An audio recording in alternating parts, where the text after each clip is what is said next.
ஆக்சுவலா உங்களுக்காக நீதி கேட்கறதுக்காக தான் நான் அரசியலுக்கே வந்தேன். ஆனா இன்னைக்கு நான் உங்ககிட்ட நீதி கேட்கறதுக்காக வந்திருக்கிறேன்.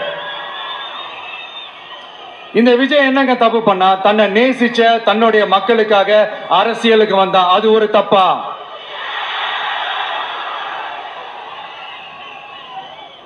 எல்லாத்தையும் ஒதுக்கி தள்ளிட்டு மக்களுக்காக மட்டுமே வந்தா அது ஒரு தப்பா? இந்த மத்த கட்சிகளுக்கெல்லாம் மாநாடு நடத்துறதுக்கோ பொதுக்கூட்டம் நடத்துறதுக்கோ இல்ல ஹால் ஃபங்க்ஷன்ஸ் நடத்துறதுக்கோ பர்மிஷன் கொடுப்பாங்க, இடம் கொடுப்பாங்க. ஆனா நமக்கு மட்டும் இடம் கொடுக்க மாட்டாங்க, கொடுக்கவும் விட மாட்டாங்க. இது என்னங்க நியாயம்? நான் போய் மக்களை சந்திக்கிறதுக்கோ இல்ல மக்கள் வந்து என்ன சந்திக்கிறதுக்கோ ஒரு உரிய இடமோ இல்ல உரிய பாதுகாப்போ மற்ற கட்சிகளுக்கு எல்லாம் கொடுப்பாங்க. ஆனா எனக்கு கொடுக்க மாட்டாங்க, கொடுக்கவும் விட மாட்டாங்க. இது என்னங்க நியாயம்?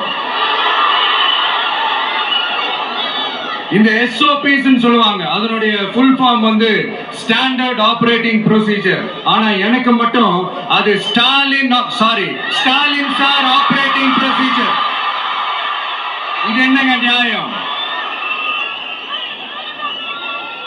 இந்த விஜய் உண்மையானவன்றது உங்க எல்லாருக்குமே தெரியும். நமக்கு எதிராக சதி செய்யறது யாரு, நமக்கு எதிராக சூழ்ச்சி செய்யறது யாரு, நமக்கு எதிராக பழி போடுறது யாரு, யாரெல்லாம் ஒன்னா சேர்ந்து இதெல்லாம் செய்யறாங்கன்றது உங்க எல்லாருக்குமே நல்லா தெரியும். அதனால என்னோட சொந்தங்களாகிய உங்ககிட்ட வந்து நான் நீதி கேட்காம வேற யாருக்கிட்ட தான் போய் கேட்பேன்?